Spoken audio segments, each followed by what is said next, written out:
And feeling like, I think as a woman, when I was a girl, that there were so many things that I saw were happening around me and so many things I felt and wanted to say, but it was, you are not allowed to say that. And there were big repercussions for saying things. What brings you the most shame? Those are the things I want to talk about, the things I'm not supposed to or allowed to. And so sometimes people read my work and they may think, whoa, okay, that's a bit much. But it comes from that place Yeah. of, yeah, I'm not supposed to say it. So you know what? Here it is. For Female Entrepreneur of the Year in business services with 10 or less employees in all other industries, the 2014 Gold Stevie Award goes to Cynthia Good, founding editor and CEO of Little Pink Book. We want to know, what does the future hold? How can we best navigate that in order to achieve our goals and also to have greater well-being? Realize nobody is telling this story. Yeah. Nobody is covering this piece. There was a time where I actually had to hide my notebooks in my car. And I would pull over on the side of the road and write. And I said, aren't there some things that just shouldn't be seen? He said, you know what? If you're uncomfortable writing it, that's what people are going to relate to. Please welcome Cynthia Good to the stage.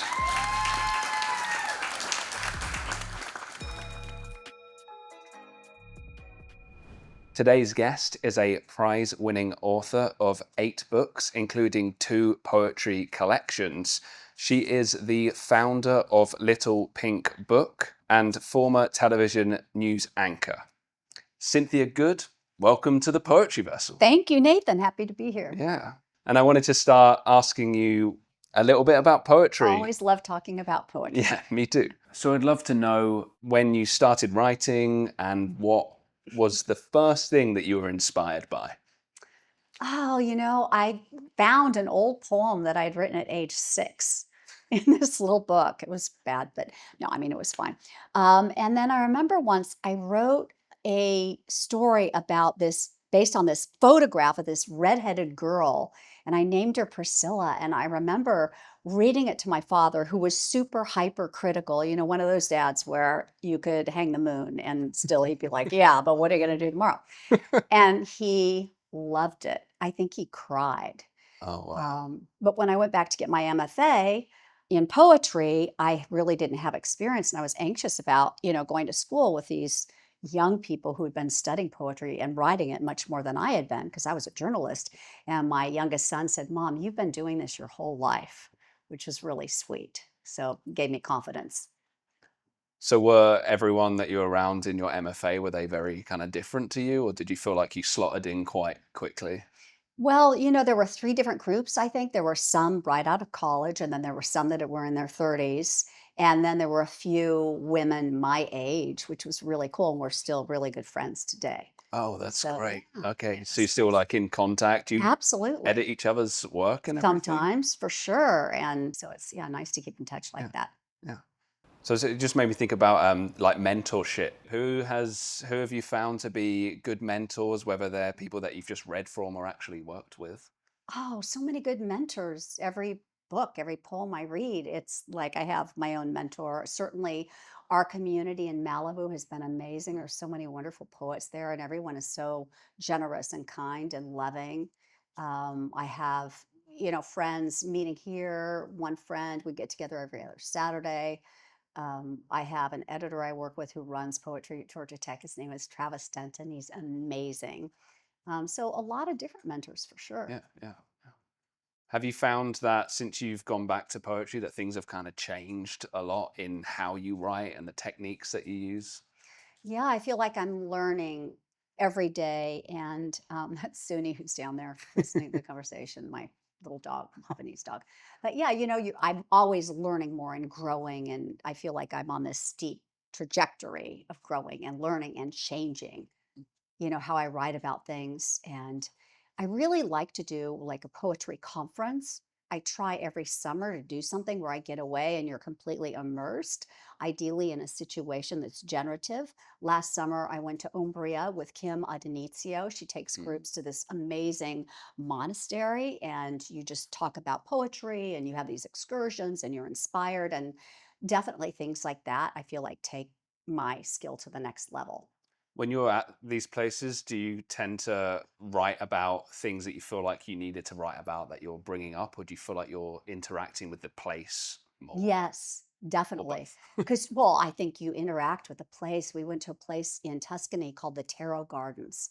And it's this woman who is this artist who has created these life-size pieces of art made out of colorful glass. It's extraordinary. You can Google it and see it.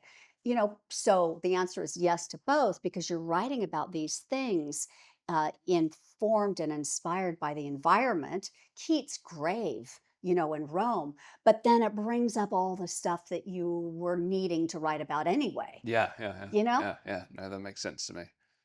Have you have you written a poem that you feel like is the one that you cherish like most closely, or is it kind of like always the last one that you've completed? I'm waiting for that because they have the poetry contest. You send in the one poem, Yeah, and I feel like I don't have that poem yet. it's funny. I Sometimes they don't know take if I'll like, ever feel like I have that poem, but it's do like you? you hear, but I don't think so. Really? Sometimes they'll emerge and I'll be like, okay, they're in the strongest, but then my relationship to the poem will change each time. And sometimes it's my favorite, other times depends on the context. It's kind of Right. like I'm a different person every Yeah, you 10 feel minutes. differently about it. And Yeah. whenever you read a poem in front of a group, I just go home and re-edit it. I just did it recently with one that I thought this is good, and you read it or you change, it's Yeah. hard to look at old work. Yeah. I agree. And that's, I think, how it works when you're sending to magazines and it's like, oh, you'll hear back in like 9 to 12 months sometimes. But by the time that's rolled around, I'm like, I hate this thing. I want to work on it. It's not where I want it. And Hmm. that just is for me perpetual. And both of my books, I think it's finishing Lane Press, and it was 18 months. And then I know when we did the magazine, because I've launched two magazines, you're reading the same material over and over and over again. So by the time it finally comes out, you don't even want to see it anymore. You know, Yeah. So how do you feel your relationship with the books that you've published in poetry is now that it's been, written such a long time ago? yeah, it's like, oh, did I really get that out in the world? But it needed to be out there, so I have to let go of that. Yeah. Do you feel like with what you're writing now is like themes are continuing from the earlier stuff into now? Or do you feel like you're going in like a new direction? I feel like it's almost, and let me know what you think, like a snapshot in time. Somebody can read something that's really intense and raw, and they say, oh, wow, was your life. No, it was this moment, it was this hour, it was this space and time. Do you feel like that? Yeah, that makes sense to me. It's like the perfect conditions have converged for that to come out. And I read somewhere recently, and I thought this was quite poignant. It's like, we'll keep trying to write the same poem until you get the one where you go, I finally have expressed that thing, and then you can move forward from it. But I think that Yes. can take It years takes and so long. Sometimes it's so hard. And then do you ever get bored writing about the same thing over and over again? And it's frustrating, especially the people who have to read it. They're like, really? Another poem about your mom dying? It's like, don't make me read that. But I think you're right. You have to write it as many times as you have to write it. yeah. And hopefully there will be a few good poems in there that can live on. Yeah, I think that's one of the, and I especially have it because it's poetry writing month, and I'll try and write one every Oh, day, I love that. which helps with. I don't mind that they don't all work because there's so much coming out. There's not Yeah, as much writing that's on it. great. It's like, okay, maybe I'll like 10 of them, maybe not even that out of how many days are in this month? I don't know, 30. Um, and then it's like, okay, the pressure's off. So there's not as much like, Yeah. this needs to be Yeah. something. Yeah, I feel that way too. I mean, I'd love to write every day, and I try to write something every day. And I try to write a poem every day, which for me means, if I think I'm done, I have to stay in the chair until I'm really done. Otherwise, it'll never see the light of day. But not many of those make it into the computer. Yeah, yeah. I read you talking about that somewhere, and I also read an interview with the System of a Down drummer, and he said if the guitarist who was one of the songwriters, Darren Malakin, came to him with a song, he'd say, my first instinct of what to drum wouldn't be good because it's like, that's what anyone would think. So it Ah, takes time to like, no, I need to have an original drum pattern. So I thought of it with poetry of like, I love that. it's so easy to conclude on something where I'm like falling back on something I've already done. And it's like, no, you need to sit here longer until Right. the new thought emerges. So you're not just clicheing yourself or Right. others. And we talked about that right before we started rolling about, what's outside of the frame and going deeper and going into the future and going into the past and above and below and looking at it from so many different angles. Yeah. Because that, I think that's what you're doing with art and poetry and music. It's like it comes in and it, whether you're writing it, reading it, or interacting with it, it's like it can change you like profoundly. And like you said, in that like, I don't know if you've got a term for it, but like the intense like hour or two or whatever it is that you're in that flow, it's like that's when Yeah. so much can like Right. And shift. it's so interesting that you can sit down and go into it and you think, oh, yeah, I'm going to go in this direction. And it's almost like the poem takes over and takes control and forces you to do a U turn, and becomes what it wants to become. That's the coolest, isn't it? Yeah, when you write with like you start with what feels kind of safe, and then after a bit it's like okay, then the unconscious comes in and goes, this is the thing it's actually about. You Yeah. go, oh, Is that how okay. you start? Sometimes it's just like you get that like that impulse or something that Mm, says click, like, or a little line or a little feeling, and it's mm, like go get your notepad, and right. sometimes I'm like, no, I don't want to, and it's like, I yeah, you know. You've got to, do. or you'll lose it. Yeah. Yeah, and sometimes I like, what am I going to write today? And I sit down, and if I'm in that situation, I'll just write about what I'm feeling, what I'm experiencing, what I see around me. And this morning, maybe I could even find it, but I was reading Kim Adonicio's one of her poems, and it was about her friend Elizabeth who's dealing with Parkinson's. It was very powerful. It was in the poem a day today, and my son had just lost his job, Mm, and I actually talked to him this morning, and I ended up writing about that, inspired by Kim's poem. Um, so it just feels right when those kind of things happen. yeah, and the poem begets a poem. I say sometimes I like to read and then go on a run, and Oh, then okay. because Give when it you're some time to exercising it does marinate. this, yeah, and that like sometimes. But what's frustrating about that is sometimes it's like, oh, here comes all the stuff I need to do for the whatever, and then I've still gone by the time I get home. You don't have your pencil in your pocket so you can pull over and take a little water When I'm break and write running, it all down? I should do. It's gone when you get home, Yeah, right? Those the best lines. It's like, yeah. wait, where are they? But sometimes it can feel like it's almost like dreaming. It's like I am just embodying a poem while I'm running, and sometimes it's frustrating to lose something. But sometimes I'm like, having no record is also okay. Yeah. I'll just Yeah. let it go. Well, and when you sit down the next time, it may come back to some degree or be even better. Yeah, I think. Do you ever write like your dreams? I don't really remember them that much lately. Oh, interesting. There's a reason behind it. There was a period of time that was really difficult, and I was having these crazy nightmares, and I just didn't want to remember. So Yeah. now I'm trying to remember them again. Okay. So you've put them out of mind, but you want to bring them back. Yes, it's Oh, time. well, I hope they come back and Yeah, they're I hope so. nice enough. It's, almost like if you go to sleep with that intention that you're going to remember, I'm more likely to remember them. You made me think there's a way to like lucid dream that I learned a long Tell time me. ago, and I was in St. Ives with Rachel and my parents. We were camping on like a cliff edge, and I was reading a book, and it was talking about it. When you're walking around, look at your hand and count. You go 1, 2, 3, 4, 5. Okay, 5 fingers. I'm not dreaming, and do that like through the day, and then when you are asleep, you count your Love that fingers or something. idea. You're like 6, 7, 8. Well, and then Matthew Rohr, who I studied with at NYU, who's a wonderful poet, he took many months and he forced himself to wake up in the middle of the night and write a poem. Because, in a way, isn't it like that when you write, where you're in this semi dream state?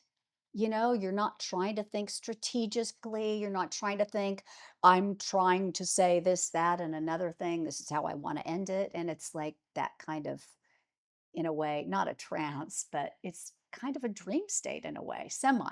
Yeah. But you can count your fingers, so you Yeah. know Yeah. Yeah. you're awake. I feel yeah, entrancing, or I'll find methods to bring that sense about, even if it's playing like ambient music or Mm, lighting something or doing something in the room that kind of goes, it's writing time. yeah, And it tells me like, okay, now you're going to go into the waking right. dream or Because whatever. it's hard to be in that space when you're answering emails and answering the phone and working and doing other things like Yeah. that for me anyway. Yeah.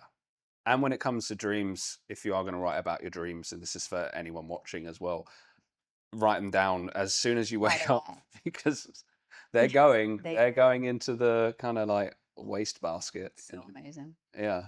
So I was wondering if you had a poem that you wanted to share. Okay, well, this is the latest book in the Thaw of Day. Hmm. Beautiful book. And what did I want to share? Somebody, I guess it was Nan Cohen said, "Oh, I really like that. You should read it." I don't think I've ever really read it, so I'll read it. And this was written in Mexico, and I have a lot of hurricanes there. Oh, Every okay. fall, it's hurricane season. Okay. And I was there with Zuni, who you will meet at one point because she will come over and say hello. I hope so. And it was Hurricane Olaf. And it was supposed to be a cat 2 or 3. It ended up being a cat 1. It was kind of scary. It was like you watched the furniture sliding across the Oh, God. patio, which was too heavy to bring in. But anyway, this is called Witch Moth, after the hurricane Witch Moth. When the storm went quiet, the witch moth came, her delicate wings folding and unfolding like a wedge of geese, like a raincoat, unfolding like darkness, like grief. Her wings quavered like violin strings, mountain brave and foolish as I had been, rushing but too late to attach storm shutters. Dark as velvet, edged in lace, near the size of a bat. Her wings twitched like smudges of ash or abandoned prayer, a harbinger of luck or death, some say, if she ducks into every corner of your house. She fluttered around the pantry gazelle like, draped on a lime squeezer, a flickering hand shadow puppet. She arrived after the hurricane flipped heavy wooden chairs, ripped doors off the shed, twisted the almond tree sideways. As we cocooned in the pantry, listening to the rattling windows arch against the wind. In a blog I read on witch moths, a woman in Ohio said, I felt I was seeing God. I Hmm. cried for hours. When the sun returned, I washed the loads of towels, dragged furniture back outside, swept glass, returned pillows to their chairs until my arms ached from the rush of the squall, then silence, like the earth stunned in its tracks. This morning I found one black wing, length of my hand, crisp as parchment on the atrium floor, another under the lip of the kitchen sink. No other sign of her, just the video I took, the dog and I gazing up at this creature who survived the gale, a life more evolved, who knew when to stay still. Hmm. But they're amazing, amazing creatures. These witch moths are like this big, and they do look like velvet, and it's really fascinating. I like the draped on the lime Yeah. squeezer is so specific. Did you observe that Yes. happen? That Yes, wasn't that. Yeah. absolutely. Felt. I read in Ted Kooser's book. He talks about um, it will be details that you notice that will make the poem really like, oh, I know that that was experienced. Right, that really happened. Yes, Yeah. the detail, but not always, as you know, we poets throw Yeah. in other things And you to can. make it feel that way. Yeah, So that absolutely. so that the experience of reading maybe even becomes more real than what actually happened. Yeah, yeah. And like it's less obvious when you get to some of the specifics of it. And I love how it was going from Moth and then he said we were cocooned. Kind of like went into this and then it kind of came out again. I was like, oh, I saw like Thank the you. wings going Yeah, it's fun. back and forth. And you mentioned silence, and we were talking about silence before we were rolling and having a. I mean, I remember I'd said after. I can't remember what you had said specifically at first, and then I responded that poetry allows silence after it to become louder. And I know that you'd done some research on silence. If I you could pulled speak some to it. quotes. Yeah. Okay, I pulled some quotes on. Yeah, I think silence it's a really big thing to me. And this morning, in anticipation of our conversation, I looked up the etymology. 1500 from the Latin, it means without speech, not speaking, obviously free from noise or sound. 1580s, and then in Victorian use, the phrase meant the dead. And I think, silence in terms of a tool, to be solitary is such a wonderful thing. Um, to have that time to really marinate. And actually, there was a good Francis Bacon quote along those lines: silence is the sleep that nourishes wisdom. Mm. I like that. And then also, it makes me think of all the things we're silent about. And that's a big reason why I write, as an answer to silence, and feeling like, I think as a woman, when I was a girl, that there were so many things that I saw were happening around me and so many things I felt and wanted to say, but it was, you're not allowed to say that. And there were big repercussions for saying things. And then I had that experience in a marriage too, and I was writing about it a little bit the other day. What does silence protect you from? Mm. And, the rage of in an abusive relationship protected me from the back of my mother's hand when I was a girl, protected me from somebody leaving, um, and then at the end of the day, did it really protect you? And I feel like these things we experience sometimes are bursting inside of us and they need a voice, especially now, right? In this climate that we're living in today, so much needs to be said. And I think people feel, unseen.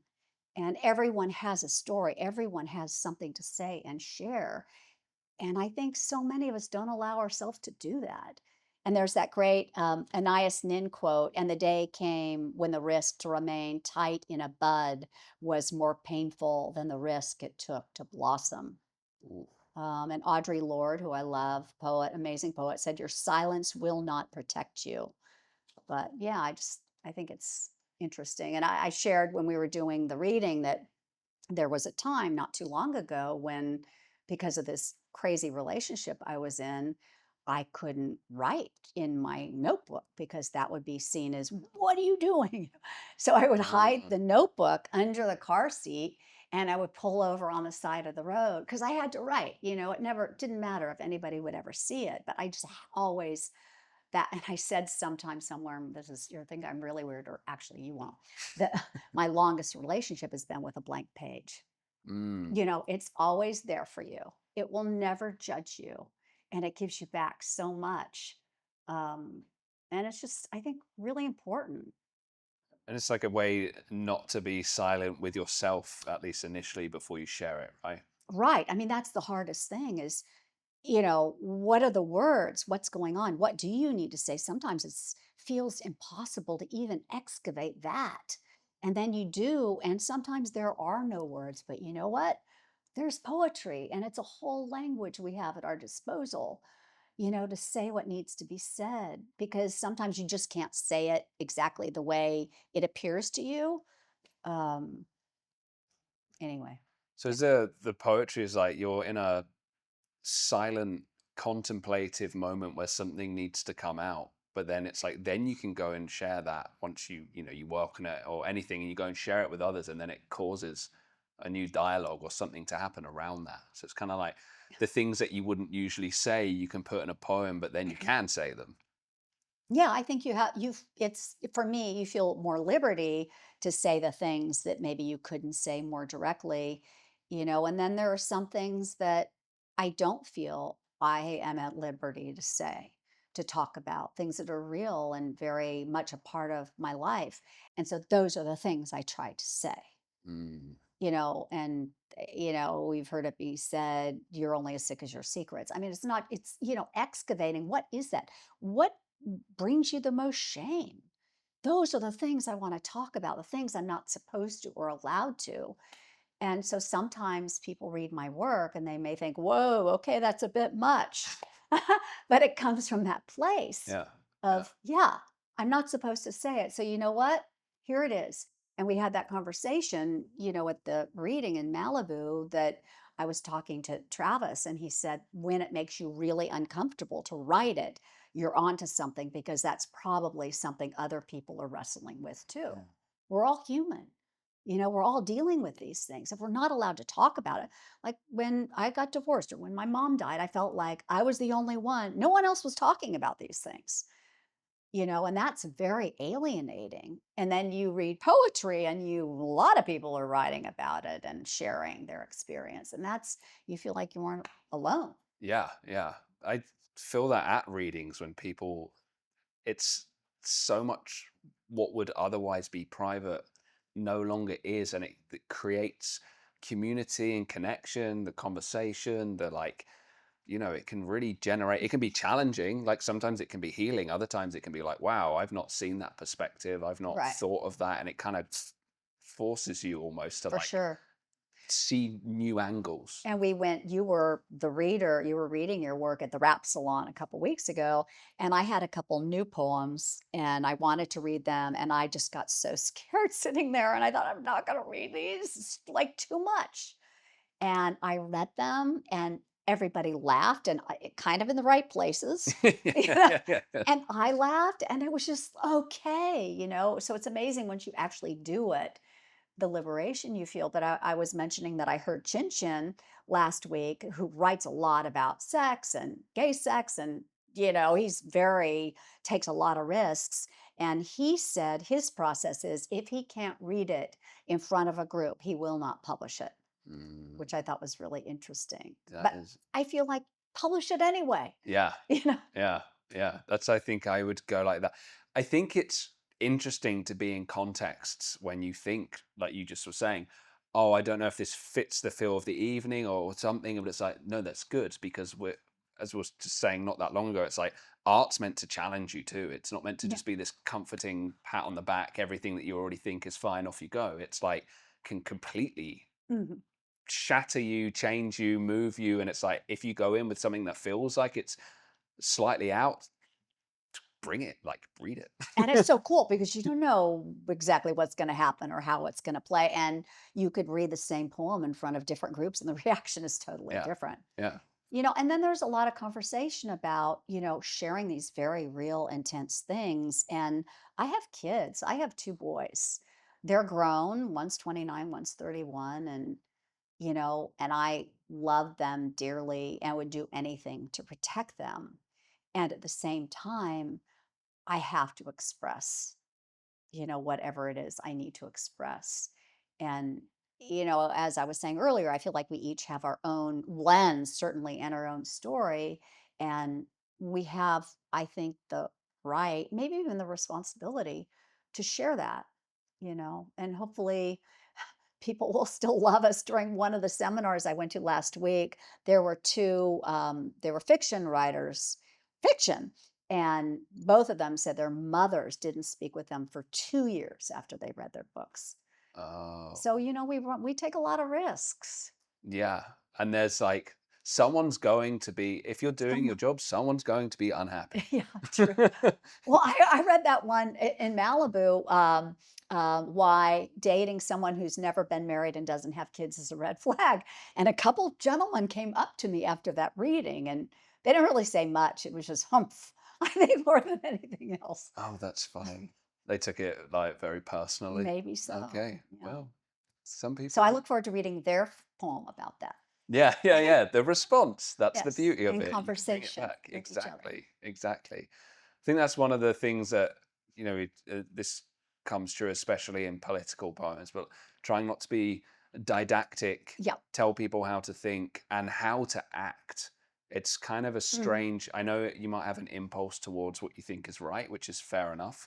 But when it comes across as like, I'm going to tell you what to do, I don't know about you, but I'm really stubborn. So if it doesn't matter what it is, you could say the most reasonable thing in the world, but if you're telling me to do it, I'm like, No. hell no. No, Like, no. so I think people can shoot themselves in the foot a little bit when they come with a poem that's very like, I'm going to tell you what's what. And it's more like, no, let's Yeah. explore it. Right. And if you do it in the right way, you kind of, you engage the imagination, the emotion, the body, the heart. then I go, oh, I Beautiful. see where you're coming Exactly. Because it's really an exploration, right? It's the questions. It's if I had the answer, I wouldn't need to write a poem about it. from. Yeah, yeah, yeah. And I read this a while ago, and it's so true. Have you ever written a poem where when you finish, you go, oh no, what have I done? Yes, often. Yeah. And that, to me, it feels something like a knowledge, because there's like a knowledge that I think you gain when you write. There's something that you knew somewhere, but you didn't know that you knew. You kind of brought it to your Mhm. like awareness, but there's that like, oh no, I don't want to know this. I don't want to know Right, this. It's like, yeah, you're right. gonna know. Oh, yes. I wrote one called That Kind of Woman, and I thought, I am not. And by the end, I'm like, wow, okay. It tells you. Is that in Um, any of these no, that will be collections? in the next Okay, collection. okay, I can find it and read it to that's you a for drop. sure. It's Yeah. like ready to go, and I'm starting to send it out. But Awesome. yeah, I think it's a way to go deeper and look at things in different ways from different angles. And it's really cool to be surprised to see where it goes. And there was one in this one I wrote about like people said, why didn't you leave this marriage? And I couldn't really see how to say why. It was too complicated. You want me to read it? Okay, so the first collection, What We Do with Our Hands. And this is called Because Cockroaches Live in Dishwashers. Well, now you've got the answer. Let's see how it's just over a page. Because cockroaches live in dishwashers. You didn't leave because he paid the cable bill. He paid for the private school and the family vacation in Puerto Rico, for the children's matching red overalls. You couldn't leave because he planted pear trees in the backyard, took out the trash bags filled with wine bottles, and brought in jugs of water. Couldn't because he fell into the Caesar salad during dinner parties, because you'd hear his feet hammer the hall, because he said it wasn't banging on your door, it was knocking, because you slept in 6 inches on the edge of the king size bed listening for the hammering, and because he grilled ribs and made coq au vin and dishes you couldn't pronounce, because he whipped chocolate mousse and baked carrot cake in tins and took pictures of you dipping your fingers into the frosting, because you gave in to a prenup, because when he drank, he proclaimed he loathed you because you were like your mother, because he carted green plastic garbage cans to the curb filled with expired mustard, beans, and things you didn't know could go bad, because you couldn't keep your eyes open when he yelled for or at you at 2 a.m., because he was too heavy to pick up when he fell, because he followed you and in the morning said everything was fine, because he killed the ladybugs amassing on the windowsill and stomped roaches so you wouldn't worry. You couldn't because he'd fling his body at you on the bed each night, because you kept waiting for the flinging, the slamming drawers, for him to shove suitcases off shelves in the dark onto the bathroom tile. You couldn't go because of the sound of the smacking into slate, the cracking, because a friend said, try harder, couldn't because of the familiarity of his voice and because your hair kept falling out in clumps, because you realized you wouldn't die when he'd howl your name, and because there will always be cockroaches living in the dishwasher. Cool.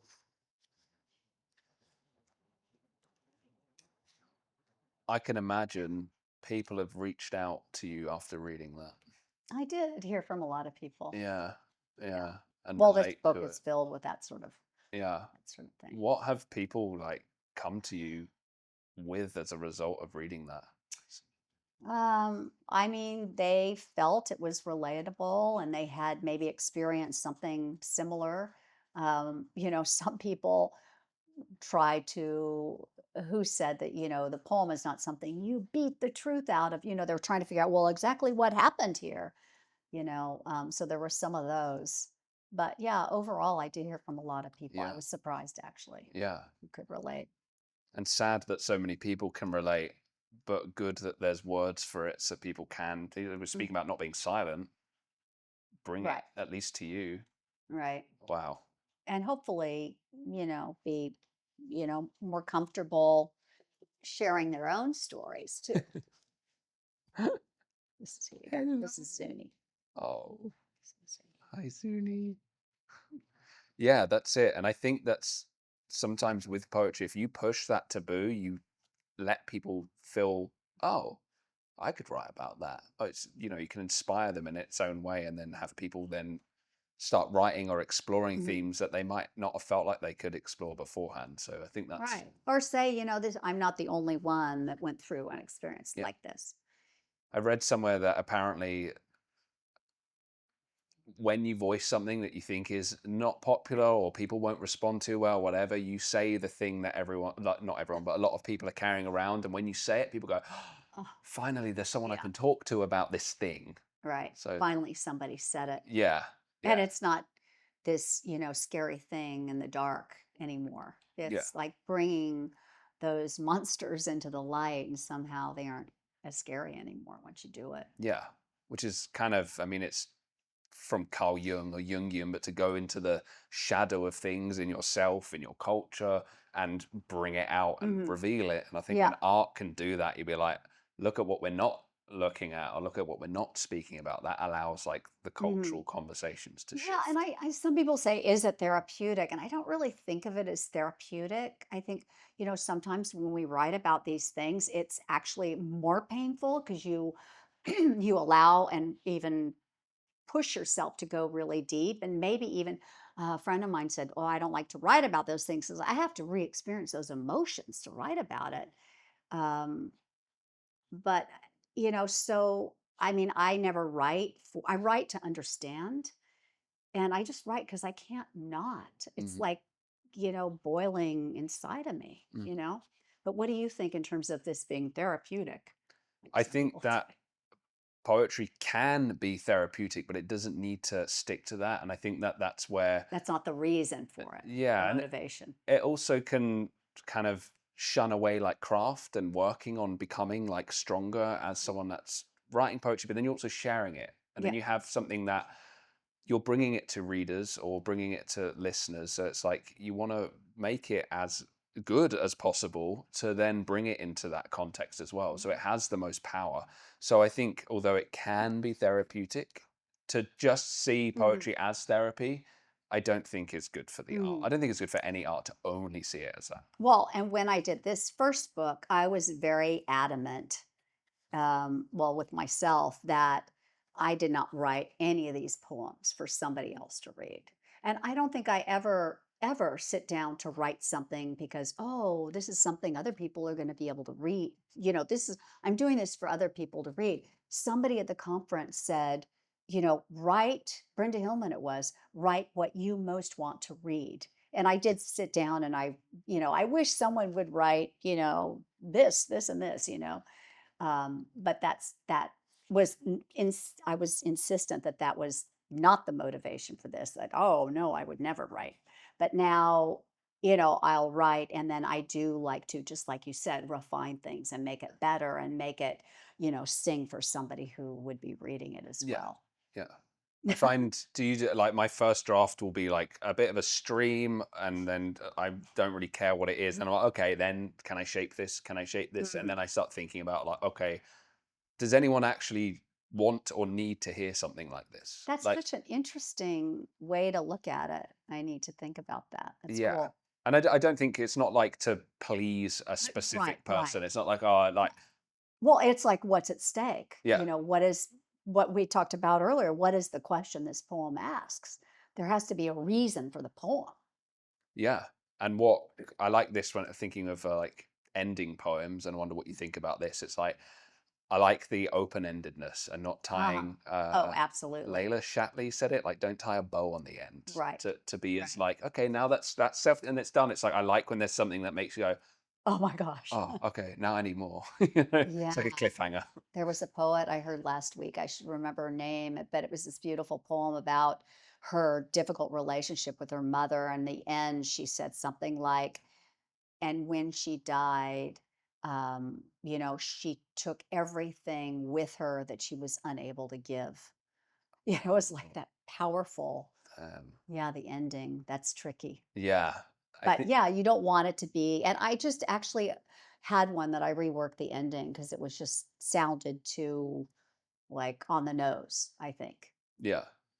Do you have it where I think I said it a bit earlier, but like I said, like I'll have a fallback where I'll end it where I've explored something enough already, and I know I'm being lazy.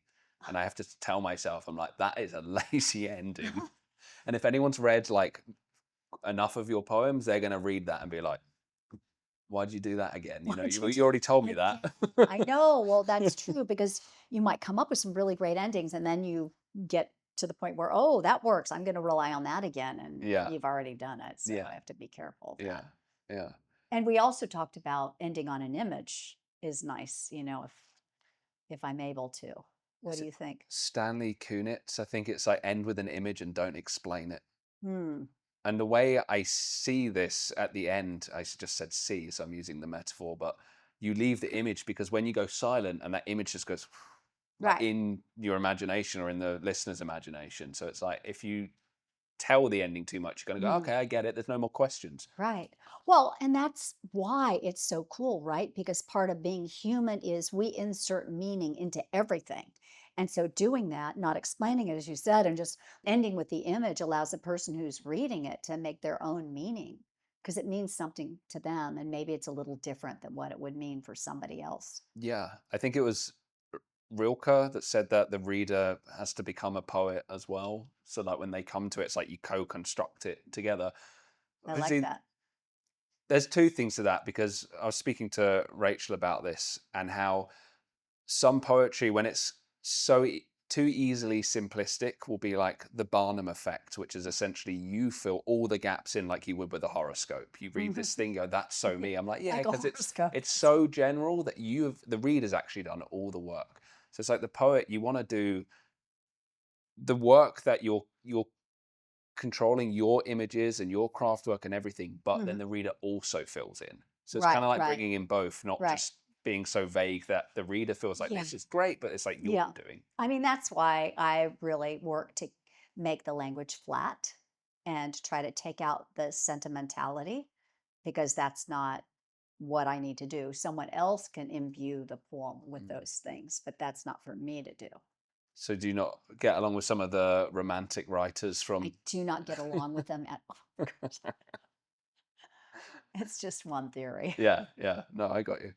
I find, yeah, I have a complicated relationship with sentimentality in poetry because sometimes I keep them private. Like Rachel will get a sentimental poem, and I'm like, I wouldn't send Oh, this to laughable. anyone. This works in Wishing this too much. context. Yeah, yeah, you know, for anyone else reading it. But you never know. You know, I'm always surprised. It's like rhyme. Like I don't really rhyme, try not to rhyme, slant rhyme, yes. But yet all the time you see poems that are published and widely acclaimed that do rhyme and things that are mushy and sentimental. So hold on to those poems because Yeah, there's probably a place for them.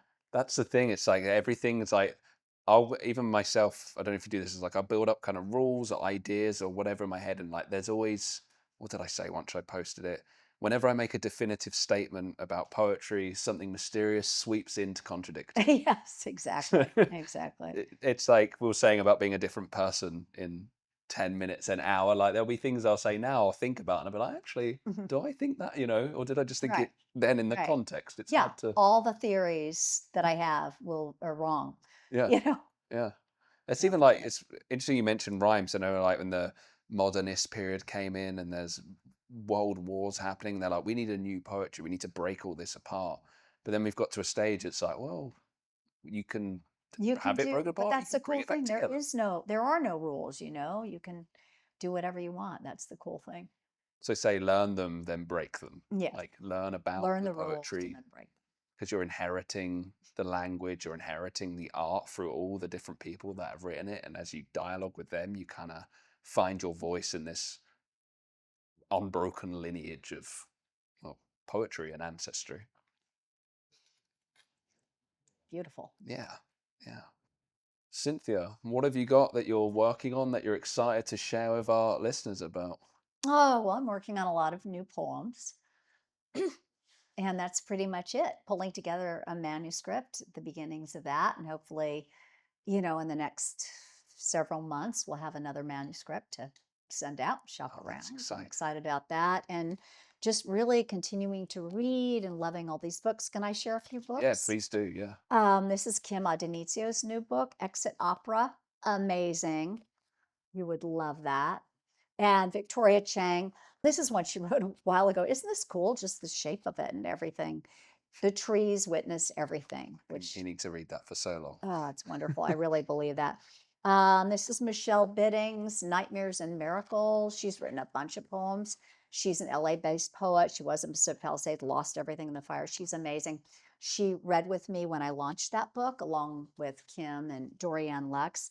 And then Camille Dungy, who, it was really Camille at the Napa Writers Conference who made me obsessed with poetry, because she just talked about the fact that, sometimes there are no words and we have access to this, which is a whole language. And her new book is just out. It's called Soil, and it's really cool too. So if you're looking for some inspiration, those are some ideas. That is wonderful, and thank you so much for bringing books from other Of course. poets in. I've got a ton more in the other room. Yeah, I hope I can look through your collection. Definitely, anytime. All right. Well, Cynthia, thank you so much for being on the Poetry Vessel podcast. It was great to have you. It was great talking with you, Nathan, and thank you for getting the word out about poetry to the world and talking to lots of interesting people and having these conversations. I appreciate it. Thank you. I like to call it spread the good words of poetry. It's It's a beautiful evangelical. thing. Very evangelical. All right. Thank you.